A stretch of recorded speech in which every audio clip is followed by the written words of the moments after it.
치유 사역하면서 사람들이 제일 많이 물어보는 게 두 가지가 있어요. 첫 번째는 그러면 하나님이 정말 그렇게 사랑이시고 능력이 있으시다면 왜 믿음이 있는데 낫지 않는 사람이 있습니까? 두 번째는 왜 질병이 나았는데 하나님이 분명히 고쳐주셨는데 다시 돌아옵니까?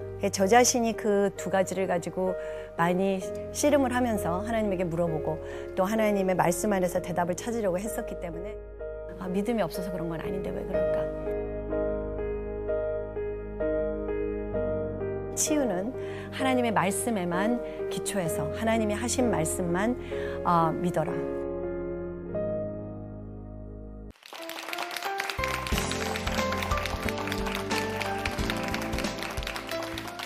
안녕하세요. 안녕하세요. 이민아입니다. 제가 치유 사역하면서 사람들이 제일 많이 물어보는 게 두 가지가 있어요. 그게 제가 저 자신한테 그리고 하나님한테도 가장 많이 물어봤던 두 가지였습니다. 첫 번째는 그러면 하나님이 정말 그렇게 사랑이시고 능력이 있으시다면 왜 믿음이 있는데 낫지 않는 사람이 있습니까?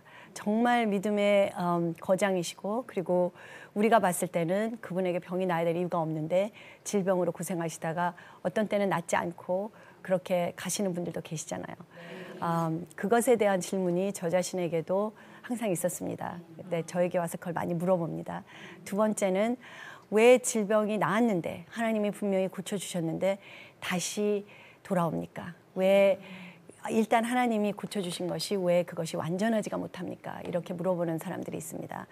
저 자신이 그 두 가지를 가지고 많이 씨름을 하면서 하나님에게 물어보고 또 하나님의 말씀 안에서 대답을 찾으려고 했었기 때문에 완벽하지는 않지만 저 자신대로 얻은 대답들이 있습니다. 오늘 그것을 나누었으면 좋겠는데요. 첫 번째, 왜 낫지 않는 사람이 있습니까? 하는 질문에 대해서는 그는 저도 제가 10년 동안이나 우리 아들이 낫지 않을 때 그리고 제가 눈을 보지 못하는 7개월 동안 그리고 지금 제가 또 투병을 하고 있는 중이라고 그랬죠. 지금도 왜 오늘 낫지 않을까? 왜 기다려야 될까?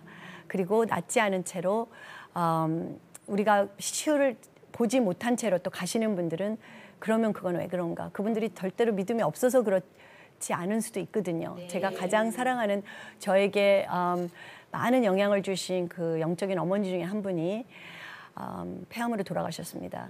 이분처럼 어린아이처럼 깨끗한 믿음을 가진 분을 저는 본 적이 없습니다.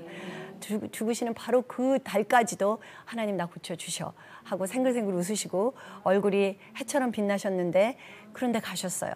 그러니까 그분을 따르던 많은 딸들, 저 같은 딸들 또 주위에 있는 사람들에게 혼동이 왔습니다. 믿음이 없어서 그런 건 아닌데 왜 그럴까?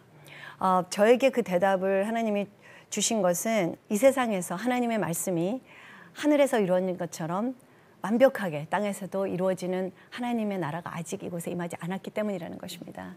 그러니까 그 개인으로 하나님의 나라에 들어갈 수 있는 그 액세스가 있지만 아직은 우리가 하나님의 나라가 완전히 임한 상태가 아니기 때문에 나중에 갔을 때 하나님께서 설명을 해주실지 모르지만 무엇인지 모르는 우리가 이해할 수 없는 것들이 있는 그 그레이 에리아, 그 회색 지대가 아직은 있다는 거죠. 특히 치유는 하나님의 말씀에만 기초해서 하나님이 하신 말씀만 믿어라. 그래서 혹시 사람들이 와서 그런데 자매님은 2000년 전에 나 때문에 왜 아직도 아파?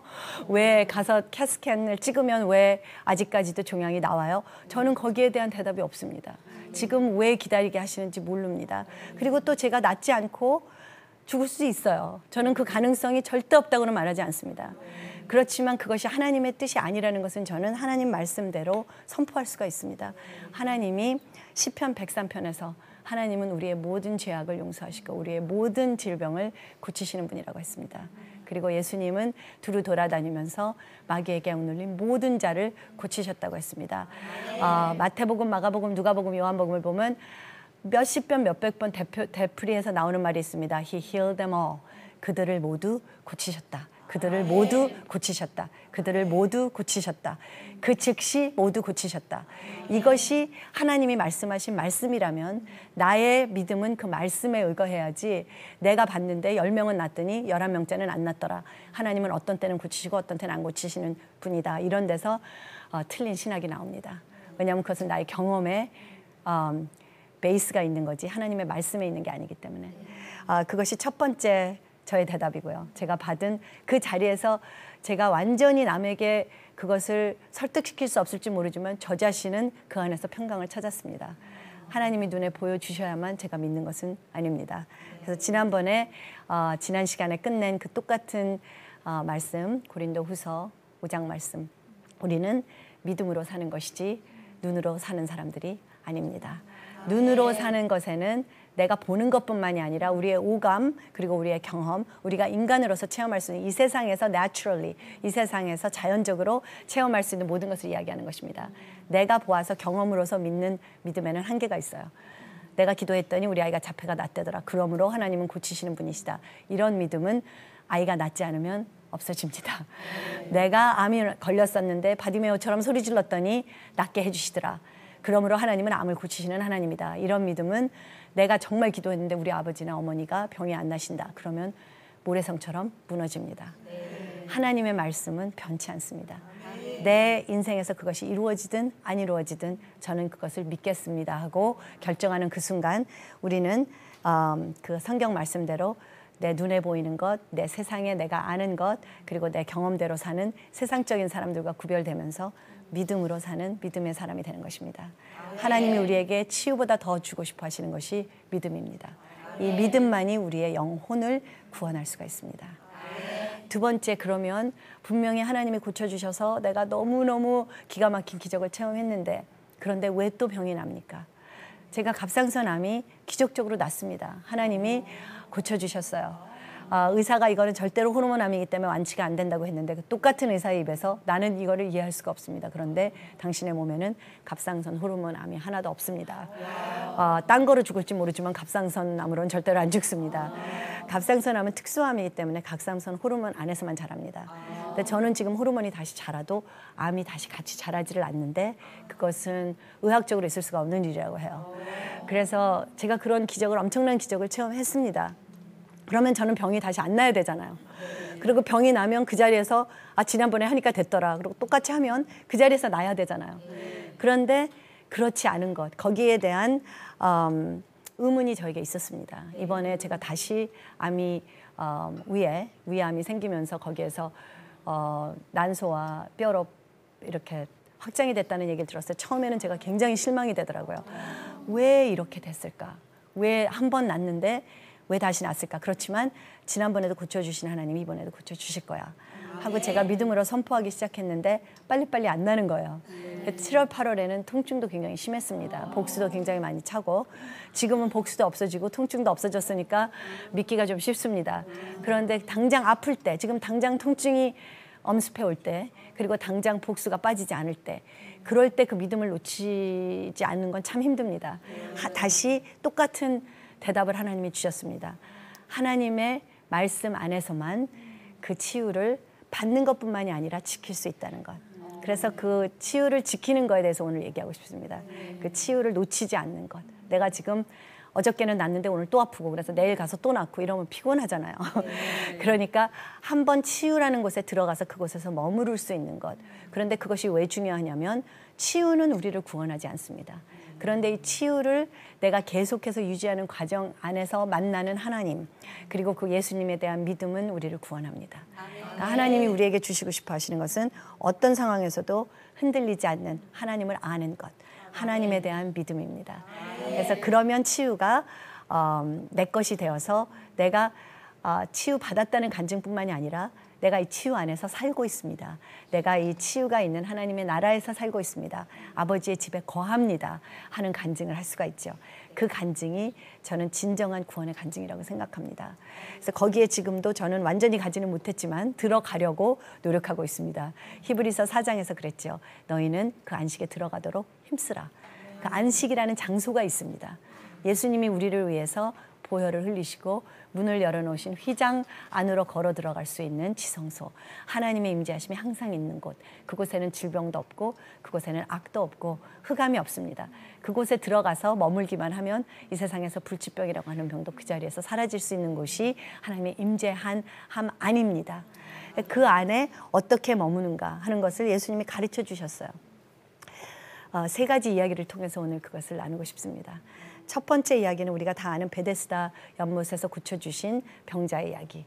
이 병자는요, 지난번 제가 말씀을 나눌 때 믿음의 그 피라밋을 하면 제일 바닥에서 헤매서 겨우겨우 입시에 턱걸이로 붙은 사람이 둘이 있다고 그랬죠. 문둥병자와 그 간질병자의 아버지. 근데 제가 그러고 나서 생각해 보니까 한 명이 그거보다 더 밑에 있는 사람이 있었습니다.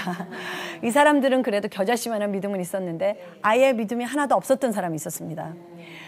그 사람과 다른 사람들과의 차이는 무엇이냐면, 제가 지난번에 이야기한 것은 예수님에게 온 사람들, 예수님에게 그래도 겨자씨만 하던 겨자씨 껍질만 하던 믿음이 있어서 고쳐달라고 온 사람들, 이 사람들 중에서는 이 두 사람이 제일 적은 믿음을 가지고 있었습니다. 그런데 아예 그런 믿음조차 없었던 사람이 있었어요. 이 사람은 예수님에게 올 수 있는 믿음도 없었습니다. 그래서 예수님이 찾아가셨습니다. 제가 설교를 들을 때 저희 어떤 목사님이 이런 말씀을 하시더라고요. 예수님은 자기에게 믿음으로 고쳐달라고 온 사람은 100% 다 고치셨습니다. 그렇지만 모든 사람에게 다 가서 다 고쳐주신 건 아닙니다. 가끔씩 믿음이 없는데도 예수님이 그냥 찾아오셔서 일방적으로 고쳐주시는 경우가 있습니다. 이 경우에는 그 사람에게는 믿음이 하나도 없는 거예요. 재수가 좋은 거죠. 근데 그런 사람은 100% 내가 믿음이 없는데도 예수님이 100% 와서 고쳐주시는 건 아닙니다. 가끔 오십니다. 그렇지만 내가 예수님에게로 가면 100% 고쳐주십니다. 그래서 이 베데스다 연못의 이야기는 믿지 않는 사람들의 이야기입니다. 이 베데스다 이 병자는요, 믿음이 없었을 뿐만 아니라 부정적인 거로 꽉 차 있었어요. 그래갖고 예수님이 가가지고 앞에 서 있는데도 지금 못 알아봅니다. 기가 막히죠. 예수님이 고쳐주려고 오셨습니다. 일방적으로. 믿음도 없어도 돼요. 그런데 딴소리만 합니다. 너 왜 이러고 있느냐. 나는 저 안에 좀 들어가고 싶은데 나를 저기다 넣어줄 사람도 없습니다. 중풍병자라는 사람은 나처럼 똑같이 믿음도 없는데도 친구들이 가서 막 지붕을 뚫고 막 예수님 앞에 내려다 줘가지고서는 낫잖아요. 근데 나는 아무도 사랑해주는 사람도 없고 중보해주는 사람도 없고 기도해주는 사람도 없고 정말 땅끝에 있는 사람입니다. 이 사람은 예수님이 직접 찾아가셨어요. 지금 머슬람 나라에 그런 일들이 일어나고 있습니다. 거기에 지금 선교사들이 못 가는 곳에 예수님이 직접 찾아가셔서 정말 중풍병자보다 더한 입장인 이 베데스다의 병자, 친구도 없고 지금 간증해 줄 사람도 없고 전도해 줄 사람도 없고 중보해 줄 사람도 없는 완전히 그 머슬럼권에 있는 하나님의 자녀들을 찾아가십니다. 그래서 꿈을 통해서 또 갑자기 질병이 낫는다든지 하는 걸 통해서 선교사님들도 없는데 그런 기적들을 통해서 예수님을 믿는 자생적인 크리스찬들이 지금 생기고 있어요. 방송에까지 한번 나온 어떤 일이 있었는데요. 여자가 죽었습니다. 애들 둘을 데리고 거기서 같이 묻었어요. 엄마와 아이들을 같이 묻었는데 나중에 이제 그 사람들 죽인 사람들이 잡혀가지고 어디에다 묻었다고 자백을 해서 가서 파보니까 어린 아이가 살아있더래요. 그래갖고 너무 놀래가지고 어떻게 공기가 이렇게 들어가게 잘못 묻었나 봐요. 근데 그것까지는 이해가 가지만 2주 동안 밥을 못 먹었는데 어떻게 네가 살았냐 그러니까 너무너무 이렇게 인상이 좋은 아저씨가, 하얀 옷을 입은 아저씨가 밤마다 자기가 혼자서 울고 무서워서 울고 있으면 와서 자기한테 먹을 걸 줬다는 거예요. 그런데 어떤 그 크리스찬 선교사가 그 사진을 보여주면서 사진이 아니라 그림을 보여주면서 이분처럼 생겼냐 그러니까 이분처럼 생겼다면서 예수님 사진을 이야기하더래요. 그것이 그 사우디아라비아의 그 구경 방송에서 나왔다고 합니다. 이 아이가 살아날 수 없는 상태에서 살아났기 때문에 예수님이 이렇게 일방적으로 찾아가서 만나 주실 수가 있어요. 예수님은 그냥 능력으로 보여주셨습니다. 8절에서 이 기가 막힌 말에 대한 대답으로 예수님이 이렇게 말씀하십니다. Jesus said to him, Rise, take up your bed and walk. 일어나서 네 침대를 걷고 걸어라. And immediately, 9절. 믿음이 하나도 없던 사람이었어요. 딴소리 하던 사람이었어요. 어디 가서 나는 그 목사님이 안수만 해주면 날 것 같은데 거기 줄을 서면 맨날 내 차례가 안 옵니다. 이 사람이 이렇게 말을 했는데 예수님이 너는 그러면 어떡하냐. 사람을 보지 마라. 나를 봐라. 이러시지도 않고 Rise, take up your bed and walk. 일어나서 네 침상을 걷어서 이젠 일어나라. 걸어라. 나아라. 이렇게 말씀하셨습니다. 9절에서 Immediately the man was made well. 그 말을 듣자마자 나았습니다. 이것이 예수님이 하신 사역이고 이것이 예수님이 교회에 주고 가신 사역입니다. 나를 믿는 자는 내가 한 것을 할 것이고 이것보다 더하니도 할 것이다. 성령을 주기 때문에. 예수님이 어떤 사역을 하셨는지를 알아야 우리가 지금 하는 사역이 어디가 잘못됐는지를 깨닫습니다. Immediately the man was made well. 믿음이 없던, 회의에 가득 찼던, 상처에 가득 찼던, 도저히 날 자격이 없는 사람이 예수님의 음성을 들었다는 그 한 가지 사실 때문에 immediately 예수님이 일어나서 걸어라 하시자마자 그 자리에서 걸었습니다. 이것은 빛이 있으라 하니까 그 자리에서 빛이 생긴 것과 똑같습니다. 예수님의 말씀에는 이렇게 힘이 있습니다. 예수님의 살아있는 음성을 성경을 읽다가 이것이 레마가 되어서 살아있는 음성이 되어서 성령님이 기름 부어주셔서 내가 그 말을 듣는 순간 났습니다. 이런 치유가 일어납니다. 이런 치유가 저에게도 일어났어요. 그런데 이런 치유는 시작이지 끝이 아닙니다. 이 치유는 사람을 구원하지 못합니다.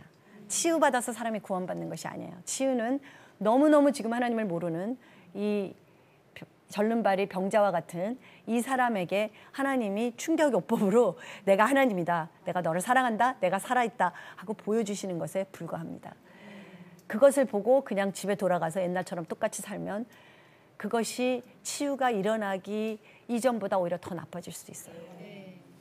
왜냐하면 치유는 내 영혼을 완전히 구원하지는 못합니다. 내 몸은 일방적으로 고쳐주실 수가 있어요.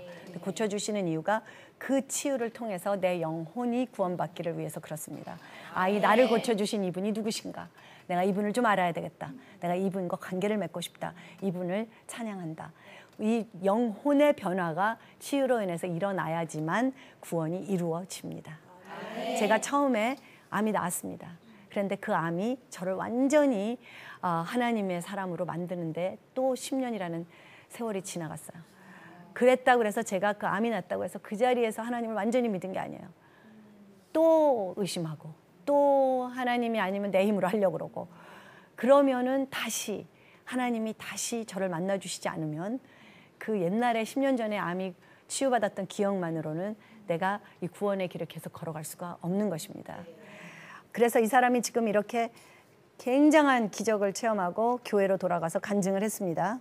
이 사람이 걸어다니는 걸 보더니 와, 사람들이 이 사람을 보고 반응이 좋을 줄 알았는데 아니 저 사람이 왜 났지? 혼동이 옵니다. 왜냐하면 교회에서는 치유를 가르치지 않았기 때문에. 그리고 지금 이 예수님이 하나님의 아들이라는 걸 인정 안 하는 종교 지도자들이 화가 났어요. 그래서 핍박이 옵니다. 기적을 체험한 다음에 핍박이 옵니다. 핍박이 왔을 때 상처가 또 돼요. 이번에는 누구한테 상처를 받냐면 교회에 상처를 받습니다. 종교 지도자들에게 상처를 받아요. 종교 지도자 유대인들이 이 나은 사람에게 10절, 너 지금 안식일인데 너 왜 침대를 들고 왔다 갔다 하냐고 야단을 칩니다. 내가 지금 오늘 여태까지 10년 동안 너무 아팠던 병이 나가지고 너무 좋아가지고 할렐루야 그러고 막 춤을 췄더니 너 이 거룩한 공회에서 왜 춤추고 그래? 나가. 쫓겨납니다. 그렇게 침대 들고 다니면 안 돼. 근데 이 사람에게 침대 누가 들고 다니라고 그랬어요? 예수님이 하라 그랬죠. 예수님의 음성을 듣고 예수님의 음성대로 살기 시작하면 기적도 일어나지만 바로 핍박이 옵니다. 왜냐하면 예수님이 하라고 그래서 했는데 교회 갔더니 그렇게 하면 안 된다는 거예요. 안식일날 왜 침대를 들고 왔다 갔다 하냐. 그러니까 이 사람이 뭐라 그러냐면 나를 고쳐준 그 사람이 침대 들고 다니라고 했습니다. 예수님이 그렇게 말했습니다. 제가 하나님 음성 들었는데요. 하나님 음성을 들었더니 이렇게 했습니다. 그랬더니 누구냐 그 사람이. 나를 고쳐준 사람은 누군지를 이 사람이 몰랐어요. 치유는 일어났지만 이 사람은 아직 예수님과의 관계가 형성되지 못했습니다. 아직 거듭나지 못한 상태예요. 거듭나지 못한 상태에서 치유가 먼저 일어날 수 있습니다. 우리가 치유사역할 때도 불교 믿는 분, 또 무신론자분 이런 분들이 와서 친구 옆에 따라와서 앉아있다 갑자기 낫는 사람들이 있습니다. 그러면 옆에 있는 친구는 화가 납니다. 나는 지금 10년 동안 새벽 기도를 하고 열심히 기도를 해서 내가 치유받으려고 그러고 이 사람은 그냥 오늘 와서 내가 치유받는 거 보고 하나님을 믿으라고 데리고 왔더니 왜 저 사람이 낫는 거야? 하나님이 하시는 일은 우리가 상상을 할 수가 없습니다. 그랬을 때 눈물을 흘리면서 나를 고쳐준 이 사람이 누구냐, 이 사람을 알고 싶다. 나를 고쳐준 이분이 누구냐, 이 하나님을 믿고 싶다 하고 영접 기도를 하는 것을 많이 보았습니다. 그런데 영접 기도를 해야 합니다. 낫다고 그래서 그 자리에서 하나님을 믿는 것이 아니에요. 로마의 백부장 중에 그 코넬리우스라는 사람이 있었습니다. 이 사람은 거룩한 사람이었어요. 그리고 헌금도 많이 했습니다, 교회에다가. 그리고 항상 기도했어요. 그런데 이 사람이 거듭나지 못했습니다. 아직. 이 사람은 아직 예수님을 구주로 영접한 사람이 아니었어요. 그런데 이 사람이 한 기도, 이 사람이 한 선행, 이 사람이 교회를 도와준 거를 듣고 하나님이 베드로를 보냈습니다. 베드로가 가서 베드로가 너가 예수님을 영접하면 그러면 하나님의 자녀로 태어날 수 있다 하니까 그제서야 영접하고 거듭나고 그 사람의 온 가족이 구원을 받았다고 했습니다. 그때 한 설교가 그 유명한 10장 38절 말씀, 하나님의 아들 예수님에게 하나님이 기름을 부으셔서 두루 돌아다니시면서 마귀에게 억눌린 모든 자를 고치셨다. 그래서 이 백부장이 그제서야 구원을 받죠. 그러니까 이 베데스다에 있었던 이 사람도 아직 구원을 받지 못했어요. 치유는 받았지만. 그래서 너를 누가 고쳐줬냐니까 잘 몰라. 어떤 남자가 고쳐줬는데 누군지 몰라. 그렇게 말을 합니다. 그러다가 교회에서 쫓겨났어요, 이 사람이. 그러니까 이제 교회도 쫓겨났죠. 펠로십이 없어졌습니다. 누가 나 고쳐줬는지도 몰라요. 이 상황이 가장 안 좋은 상황입니다. 그런 상황에 있는 젊은 아이들을 참 많이 봤습니다. 얘네들이 뭐 어떤 수양회 이런 데 가서 강하게 성령 체험을 해요. 그래서 병도 낫는 경우가 있고 은사도 받는 경우가 있습니다. 그런데 얘네들이 신이 나서 교회로 돌아가서 예수님이 날 이렇게 만져주셨습니다. 내가 몸이 뜨거워지는 체험을 했어요. 내 허리가 낫습니다. 했을 때 이런 것을 받아들여주는 교회면 참 좋은데 돌아갔는데 너 그런 쓸데없는 소리 하지 말고 너 자꾸 그런 소리 하면은 교회 오지 마. 이래서 쫓겨나는 경우도 있습니다. 그럼 이 아이들이 중간에서 아직 하나님을 완전히 만나고 구원받지 못한 아이들은 실족합니다. 그래서 교회를 떠나게 돼요. 그런 아이들을 참 많이 만나게 하시고 땅끝에서 다시 아버지의 사랑으로 들어오게 하는 그런 사역을 하나님이 시키셨습니다.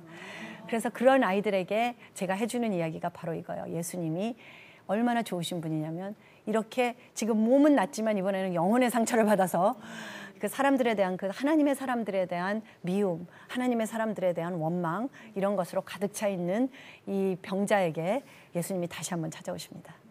그래서 너 지금 뭐 하고 있냐? 그러니까 당신 누구십니까? 도대체 당신 때문에 내가 이렇게 됐습니다. 나는 예수다. 나는 하나님의 아들 예수다. 이렇게 인격적으로 1:1로 만나 주십니다. 예수님을 인격적으로 만나고 구주로 영접할 때 거듭나는 구원이 이르죠. 성령과 말씀으로 나를 가득 채워놔야 돼요. 치유를 통해서 인카운터, 하나님을 만난 이후에는 바로 우리는 아이들에게 가르쳐주는 것이 너는 이제부터 하나님을 만났으니까 세상 사람처럼 살면 안 돼. 이제는 돌아가서 말씀과 성령으로 성령 충만을 매일 받아야 돼. 그리고 말씀으로 가득 채워야 돼. 성령으로 충만받는 가장 좋은 방법이 말씀으로 채우는 것입니다. 하나님의 말씀이 성령이에요. 성령이 말씀입니다. 그래서 저는 말씀 사역을 하십니까? 성령 사역을 하십니까? 그런 말처럼 성경적이 아닌 말이 없다고 생각합니다. 말씀과 성령의 균형이 맞아야 됩니다. 치우치지 마십시오. 너무 말씀만 하지 마십시오. 너무 성령만 하지 마십시오. 저는 그것도 성경적이 아니라고 생각합니다. 예수님이 내가 하는 말은 영이니 내가 하는 말이 성령입니다. 예수님의 입에서 나오는 말씀이 성령이에요. 내가 말씀이라고 말씀하셨고 그리고 하나님과 나는 하나라고 했고 하나님의 영이 너에게 간다고 했으니까 예수님이 말씀이시고 예수님이 성령님이십니다. 성령님과 예수님은 한 분이세요. 아버지와 아들은 하나입니다. 삼위일체라는 거는 셋이 하나라는 거예요. 이걸 띄워놓기 시작할 때 말씀과 성령을 분리한다는 거는 예수님과 성령을 분리한다는 거예요. 예수님과 성령은 절대로 분리될 수가 없습니다. 그분은 한 분이세요. 그래서 이 말씀이신 성령으로 나를 가득 채울 때 내가 매일같이 말씀 보고 묵상하고 말씀 안에서 하나님에 대한 계시적인 그 깨달음을 가지고 그러면 내가 성령으로 충만하게 됩니다. 그러면 그 성령이 나에게서 흘러나오면서 그것이 자연스럽게 남들에게도 전도도 되고 그리고 교제도 할 때 살아나는 이런 역사가 일어나죠. 그래서 예수님이 이 사람에게 너가 이제는 구원받았으니까 너가 이제 내가 누군지 아니까 너는 교회에서 이렇게 핍박받고 그러더라도 이런 것을 가지고 세상 사람들처럼 화내고 원망하고 예수님 만나는 믿을 거야. 목사님은 싫어. 이러면 안 된다. 이 말씀을 가르쳐 주십니다. 그래서 예수님이 이 구원받은 거듭난 자녀에게 이렇게 경고하십니다. 너도 이제 가서 이제부터는 죄 짓지 마라. So go sin no more. 너는 이제는 죄가 완전히 씻겨졌다. 너는 내 자녀다. 너는 빛이 들어갔다. 옛날에 어두움 속에서 하던 일을 하지 마라. 남을 정죄하지 마라. 교회에서 상처받았어도 그 교회에 다시 가서 겸손하게 네가 사랑을 가르쳐줘라. 그리고 말씀대로 살아라 이제는. 그 말씀으로 성령으로 내가 가득 차는데 가장 중요한 거는 첫 번째는 말씀을 봐야 되지만 두 번째는 말씀을 봐서 하나님이 하시는 말씀대로 살아야 합니다. 하나님의 말씀에 내가 순종할 때 그 말씀이 내 안에 들어와서 역사하기 시작할 때 그것이 물처럼 나를 꽉 채우기 시작해요. 그럼 내가 머리끝까지 그것으로 가득 차 있으면 예전에 나를 괴롭히던 우울증, 예전에 나를 괴롭히던 암, 나를 괴롭히던 신경 증세들 이런 것들이 나를 다시 괴롭히려고 옵니다. 귀신은 항상 옛날에 있던 곳에 다시 돌아오고 싶어 해요. 쫓아내면 다시 돌아갈 수 있나 하고 돌아옵니다. 돌아와서 봐보니까 이 사람이 물로 가득 차 있는 거예요. 이웃을 사랑하는 거예요. 원수를 사랑하는 거예요. 그러면 못 들어옵니다. 이것이 우리가 치유와 구원 또 회복을 받은 이후에 놓치지 않는 가장 첫 번째 비결은 내가 말씀과 성령으로 나를 가득 채우는 것입니다. 그리고 두 번째 이야기는 문둥병자 10명이 치유받은 이야기입니다. 치유받았어요. 마찬가지로 이 사람들은 예수님에게 온 믿음으로 얘기하면 A, B, C 중에 한 B 정도 되는 사람들이었습니다. 얘네들이 10명이 한꺼번에 단체로 왔어요. 고쳐주세요 하고 온 사람은 다 낫다고 그랬죠. 그러니까 예수님이 그래 가라. 근데 가는데 지금 당장 안 고쳐주시고 제사장에게 가서 몸을 보여라 이랬습니다. 믿음으로 제사장에게 가고 있는데 10명이 다 나버렸어요. 선포하면서 갔더니 다 나버렸어요. 그런데 이 9명은 낫다. 그리고 좋아가지고 제사장한테로 가버렸습니다. 그냥 옛날로 돌아가 버렸어요. 근데 한 명이 가만히 있어봐. 내가 문둥병이 났잖아. 그러면 나한테 아까 가라 그럼 그분이 고쳐주신 거잖아. 그분이 누군지를 좀 알아야 되겠다. 그래서 제사장한테 안 가고 이 사람은 다시 돌아와서 예수님에게로 다시 옵니다. 예수님에게 와서 엎드려서 경배합니다. 찬양합니다. 감사합니다. 예수님이 내가 10명을 다 고쳐줬는데 9명은 어디 갔냐? 너 왜 한 명만 왔냐? 그런데 내가 나에게 돌아와서 감사와 찬양으로 나를 찾았으므로 내 온전한 믿음을 가지고 이제는 온전한 치유를 받았느니라. 예수님이 이렇게 말씀하십니다. 17장 19절에서 Your faith has made you whole. 너를 온전케 했느니라.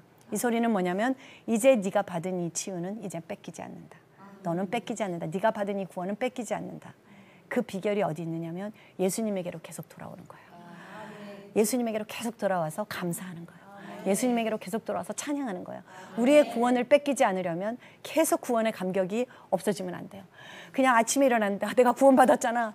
예수님에게로 다시 가서 예수님 저 구원해 주셔서 너무 감사합니다. 이 Salvation Army 그 구세군을 만든 그 윌리엄이라는 사람이 그런 사람이었어요. 이 사람이 매일 아침에 자기는 일어나면 내가 구원받았던 그날 그 기억을 잊고 싶지 않다. 그래서 자기가 홈레스였을 때 막 너무너무 죄 짓고 다녔을 때 그 다 떨어진 양복 그걸 입고 다니다가 이 사람이 예수님 복음을 듣고 구원받아서 그 윌리엄 부스 그 사람이 그렇게 훌륭한 사역을 했죠. 구세군을 만들었습니다. 그러니까 나중에 이제 돈도 좀 벌었겠죠. 그 좋은 양복을 살 수가 있었습니다. 그런데 이 사람이 양복 자기 걸어놓는 옷장에다 항상 구원받은 날 그 절망 속에서 정말 가난해서 소망이 하나도 없었을 때 그날 자기가 복음을 들었을 때 입고 있었던 그 다 누더기처럼 떨어진 옷을 항상 걸어놨었다고 해요. 왜요? 그 구원의 감격을 잊어버리지 않기 위해서. 그래서 이 사람은 항상 예수님에게 돌아오는 그 문둥이 같은 생활을 했습니다. 다시 돌아와서 엎드려서 나를 구원해 주셔서 감사합니다. 나 같은 죄인을 구원하신 이 놀라운 은혜를 감사드립니다. 엎드려 경배하고 예배하고 내 믿음이 이렇게 말씀하셨지만 그것은 너의 찬양이 너의 예배가 이런 말이죠. 그 믿음이 찬양과 예배를 하게 했죠. 나에게 돌아오게 한 너의 믿음이 나에게 와서 엎드려 찬양하게 한 너의 믿음이 너를 온전케 한다고 했습니다. 이 질병이 다시는 나를 와서 공격하지 못하고 공격해도 다시 내가 그 안에서 금방 치유 안으로 걸어 들어갈 수 있는 이 온전해진 상태, 죄 이전의 상태, 이것은 찬양과 예배로 예수님과 항상 교제하는 삶. 이 한 명의 문둥이만이 깨달은 그 찬양 속에 비밀이 있습니다. 그래서 저는 아주 심한 압박 속에 있다가 구원받는 사람, 특히 조울증이라든지 자폐증이라든지 또 이런 어떤 굉장히 어두움 속에서 묶여 있었던 그런 사람이 낫는 경우가 있습니다. 치유 사역 중에. 그러면 이 사람들이 좋아합니다. 그러면 오늘부터 돌아가서 이것을 잊어버리지 마시고 계속해서 감사와 찬양을 하십시오. 찬송가를 항상 틀어놓으십시오. 제가 그렇게 말합니다. 감사와 찬양은 두 가지로 할 수가 있습니다. 제가 입으로 또 예배로 직접 하나님에게 감사드릴 수 있습니다. 하나님 감사합니다. 하나님 고맙습니다. 두 번째는 하나님의 사람, 하나님이 좋아하시는 일을 우리가 해드리는 겁니다. 하나님의 사람들을 우리가 공경해드리고 그리고 하나님이 만드신 몸된 교회를 내가 섬기는 것, 이것도 예배입니다. 그래서 그중에서 제가 하나님이 저에게 정말 축복으로 주신 것 중에 하나가 이 헌금의 비밀을 가르쳐 주셨어요. 저는 억지로 헌금을 해본 적이 없습니다. 이 교회에 가서 우리가 11조나 헌금을 할 때 기쁜 마음으로 드리는 것을 하나님이 얼마나 기뻐하시는지를 가르쳐 주셨습니다. 그래서 저는 어려우면 힘들면 교회 가서 헌금합니다. 교회 가서 얼만큼 힘드냐면 제가 할 수 없는 양을 합니다. 감사함으로. 이걸 하면 좋은 일이 생길 거야. 이런 불순한 동기로 처음엔 했었습니다. 그랬는데 이제는 진짜 하나님이 그때 그래도 제 정말 11조를 테스트를 해보라고 해서 했더니 정말 되더라고요. 근데 이제는 정말 내가 사랑하는 하나님을 제일 기쁘게 하는 것 중에 하나가 주의 종을 공경해 드리는 것과 그리고 주의 전에 물질을 가져가는 것, 이것이라는 것이 내 아버지가 기뻐하시는 거라는 걸 내가 알았기 때문에 그 물질과 섬김을 통해서 제가 찬양과 예배를 드립니다. 감사의 표현을 합니다. 감사할 일이 있으면 항상 감사 헌금을 합니다. 그러면 하나님이 정말 물 붓듯이 축복을 해주시는 체험을 제가 했어요. 그래서 이 문둥이가 가서 아무것도 가진 게 없으니까 자기 몸을 들여서 헌신했습니다. 그것도 좋습니다. 엎드려서 남들이 다 보는데 자기 몸을 바닥에 엎드려서 기도하고 예배드리는 거 하나님이 굉장히 기뻐하십니다. 그리고 나에게 지금 있는 전 재산을 다 털어서 내가 지금 내 옆에 있는 가난한 자매님, 형제님을 도와드리는 거 하나님 굉장히 기뻐하십니다. 그리고 몸된 교회에서 지금 내가 정말 섬긴다는 마음으로 정말 정성껏 11조나 헌금을 하시는 거, 이런 것을 하나님이 기쁘게 받으시는 예배예요. 저는 헌금이 예배라고 생각합니다. 왜냐하면 너희들 물질이 있는 곳에 마음이 있다고 그랬어요. 물질을 드릴 때 마음을 같이 드리면 하나님이 기뻐하세요. 그래서 이렇게 감사와 찬양으로 항상 감사와 찬양의 삶을 살 때 그때 내가 받은 치유를 도둑맞지 않습니다. 도적은 훔치고 파괴하고 죽이려 온다고 했어요. 그런데 예수님이 내가 온 것은 너희에게 생명을 주고 더 풍성한 생명을 주려 왔다고 했습니다. 풍성한 생명 속에는 피지컬 힐링, 내 몸의 치유가 들어있습니다. 왜냐하면 내가 풍성하게 삶을 살려면 지금 내가 통증이 있는데 풍성한 삶을 살기가 참 힘듭니다. 내가 지금 내 몸이 너무 아파서 짜증이 나는데 사람들 사랑하기 힘들어요. 도적이 나의 기쁨과 나의 헌신 그리고 나의 평강을 빼앗으려고 오는 것이 저는 질병이라고 생각합니다. 그것을 완전히 없애주려고 채찍을 맞으시고 예수님께서 그 질병을 해결을 하셨어요. 풍성한 삶을 주시려고. 근데 그 예수님에게로 내가 계속 다가가서 예수님과 하나가 되면 그 예수님이 나를 하신 그 치유 사역 안으로 내가 항상 걸어 들어가면, 그런데 그 들어갈 수 있는 것은 감사와 찬양으로만 그 문에 들어갈 수 있다고 했죠.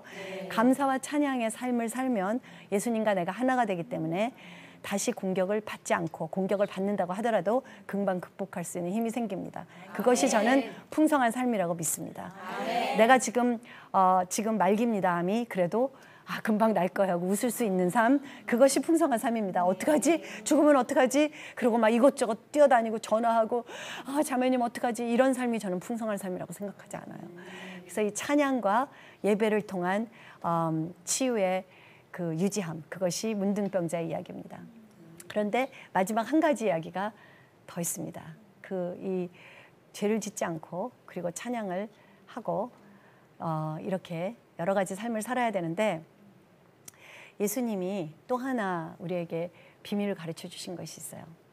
예수님에게 우리가 헌신하는 삶, 나를 완전히 들여가지고 십자가에서 내가 죽어버리면요, 죽어버린 사람은 마귀가 뭉거드립니다. 건드려도 안 아파요.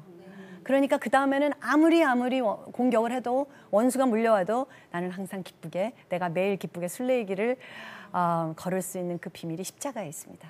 너희들은 나를 따라오려면 십자가를 지고 나를 따라와라. 고생시키려고 예수님이 그런 게 아니라 우리를 자유케 하시려고 그랬습니다. 이 십자가의 삶을 사는 순례의 삶은 치유를 유지하는 정도가 아니라, 물론 질병이 못 건드리는 삶이라고 했죠. 그렇지만 그리고 질병이 건드려도 금방 내가 극복할 수 있는 힘이 있다고 했습니다. 왜냐하면 이제는 내 안에 내가 산 것이 아니요 오직 그리스도께서 사셨기 때문에. 그리스도는 이 세상을 사시면서 한 번도 병이 걸리신 적이 없습니다. 그리고 한 번도 슬퍼서 막 우울증이 걸리신 적도 없어요. 그분은 죽음을 두려워한 적이 없습니다. 십자가에 가서 6시간 동안 죽음과 똑바로 쳐다보면서 와서 삼켜라 하신 분입니다. 그 예수 그리스도가 내 안에서 완전히 사실 수 있는 삶, 그것이 우리의 구원을 지키는 가장 큰 무기입니다. 내가 하나님 나는 십자가에서 죽겠습니다. 이제부터는 나의 모든 정과 욕심의 십자가에 못 박겠습니다.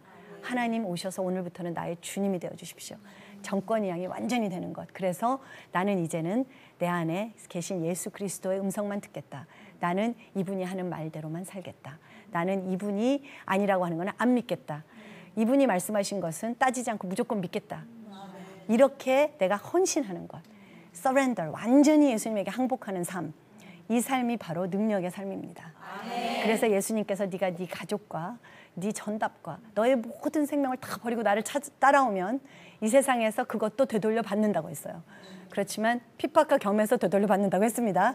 그렇지만 그것보다 더 중요한 영생을 받는다. 이렇게 약속하셨습니다.